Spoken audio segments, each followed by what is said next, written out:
The Tale of the Flopsy Bunnies by Beatrix Potter.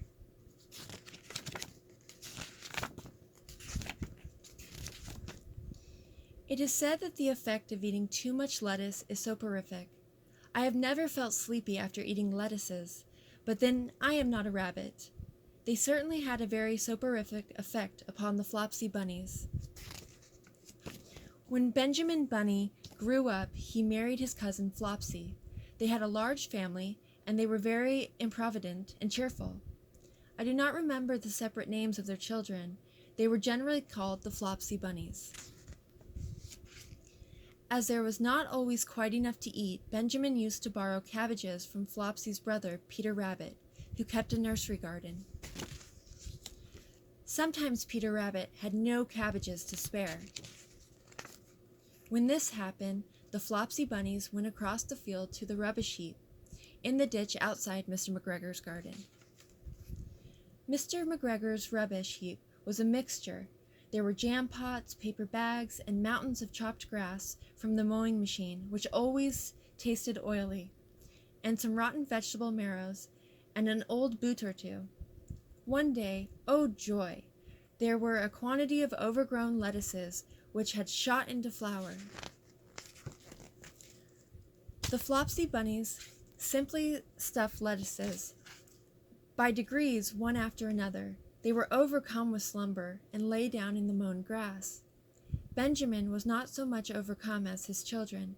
Before going to sleep, he was sufficiently wide awake and put a paper bag over his head to keep off the flies.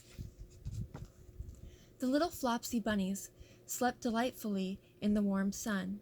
From the lawn beyond the garden came the distant clackety sound of the mowing machine. The blue bottles buzzed about the wall, and a little old mouse picked over the rubbish among the jam pots. I can tell you her name. She was called Thomasina Tittlemouse, a wood mouse with a long tail. She rustled across the paper bag and awakened Benjamin Bunny.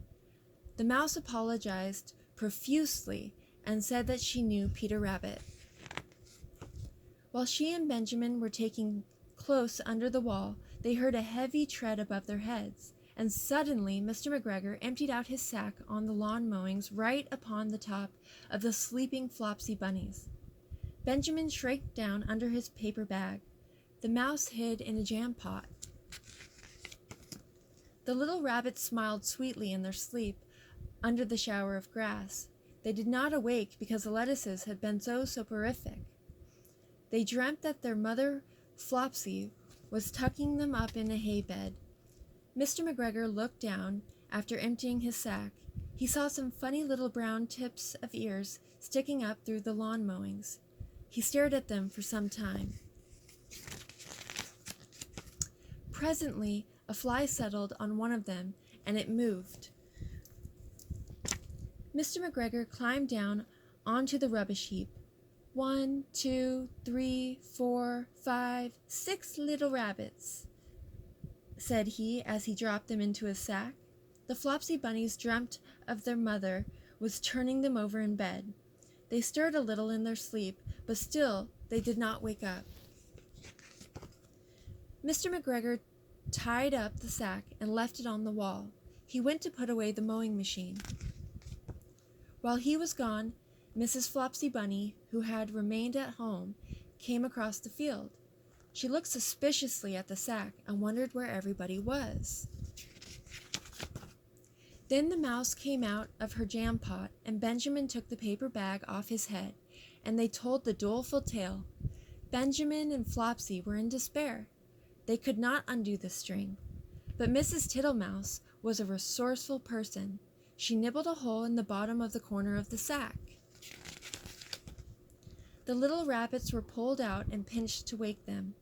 Their parents stuffed the empty sack with 3 rotten vegetable marrows, an old blacking brush, and 2 decaying turnips. Then they all hid under the bush and watched for Mr. McGregor. Mr. McGregor came back and picked up the sack and carried it off. He carried it hanging down as if it were rather heavy. The Flopsy Bunnies followed at a safe distance. They watched him go into his house, and then they crept up to the window to listen. Mr. McGregor threw down the sack on the stone floor in a way that would have been extremely painful to the Flopsy Bunnies if they had been inside. They could hear him drag his chair on the flags and chuckle. 1, 2, 3, 4, 5, 6 little rabbits, said Mr. McGregor. What's that? What have they been spoiling now? Inquired Mrs. McGregor. 1, 2, 3, 4, 5, 6 little rabbits, repeated Mr. McGregor, counting on his fingers. 1, 2, 3. Don't you be silly. What do you mean, you silly old man? In the sack. 1, 2, 3, 4, 5, 6, replied Mr. McGregor. The youngest Flopsy Bunny got upon the windowsill. Mrs. McGregor took hold of the sack and felt it. She said she could feel 6, but they must be old rabbits because they were so hard in all different shapes. Not fit to eat, but the skins will do fine to line my old cloak. Line your old cloak? Shouted Mr. McGregor. I shall sell them and buy myself baccy. Rabbit tobacco? I shall skin them and cut off their heads. Mrs. McGregor untied the sack and put her hand inside. When she felt the vegetables, she became very, very angry. She said that Mr. McGregor had done it on purpose. And Mr. McGregor was very angry too. One of the rotten marrows came flying through the kitchen window and hit the youngest Flopsy Bunny. It was rather hurt. Then Benjamin and Flopsy thought that it was time to go home. So Mr. McGregor did not get his tobacco, and Mrs. McGregor did not get her rabbit skins. But next Christmas, Thomasina Tittlemouse got a present of enough rabbit wool to make herself a cloak and a hood and a handsome muff and a pair of warm mittens. The end. That's the story of the Tale of the Flopsy Bunnies by Beatrix Potter.